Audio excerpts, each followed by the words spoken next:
Hello, c'est Marion, vous me voyez généralement en vidéo, mais je vous retrouve désormais ici chaque semaine pour parler de légumes.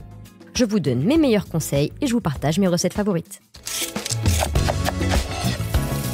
Sexy Veggie, le podcast où les fruits et légumes sont mis à nu.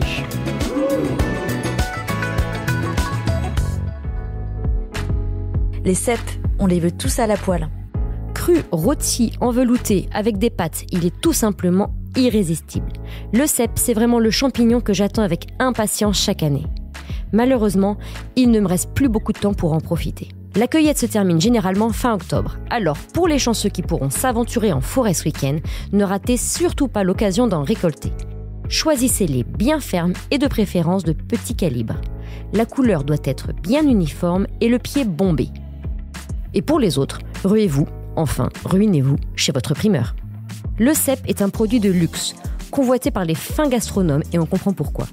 Bien charnu, son léger goût de noisette appelle tout simplement à la gourmandise. Donc pas besoin de retourner ciel et terre pour le sortir du bois.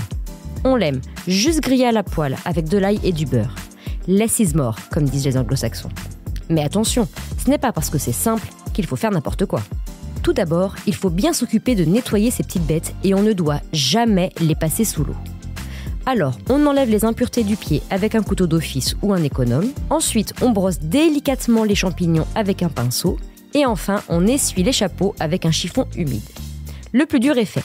Maintenant, on découpe les cèpes. Je préfère en faire de belles tranches bien épaisses car j'aime garder de la texture en bouche. Je fais chauffer la poêle avec une noisette de beurre et un peu d'huile, puis j'y jette les champignons. Et on n'oublie pas de les assaisonner en début de cuisson. Une fois bien dorés, on ne veut pas les surcuire non plus, on ajoute de l'ail haché, encore du beurre et du persil ciselé. Il ne reste plus qu'à servir. Cette poêlée accompagne à merveille un morceau de viande ou même de poisson. Et pour les végétariens, elle peut être tout bêtement la base d'une omelette, qu'on aime bien baveuse bien sûr. Bon, maintenant qu'on s'est réalisé une poêlée à la perfection, on peut s'amuser un peu.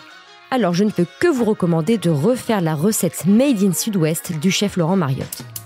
Il fait chauffer une poêle et y ajoute de la graisse de canard. Rien que ça commence à sentir bon dans la cuisine. Puis, il fait dorer les tranches de cèpe de chaque côté. Il assaisonne de sel, puis ajoute du persil ciselé, mais c'est hors du feu que la magie opère. Dans une assiette, il répartit les cèpes, un tour de poivre du moulin, puis il ajoute un filet d'huile de noisette, un match parfait avec ce champignon. Il dépose ensuite un jaune d'œuf, râpe des copeaux de tomes de brebis, puis parsème d'une pincée de piment d'Espelette. Voilà une poêlée hyper réconfortante que vous risquez d'avoir du mal à oublier. C'est la fin de cet épisode. Si vous l'avez aimé, n'hésitez pas à commenter, à liker et à vous abonner. Retrouvez plus de contenu sur cuisineactuelle.fr et dans notre magazine en kiosque.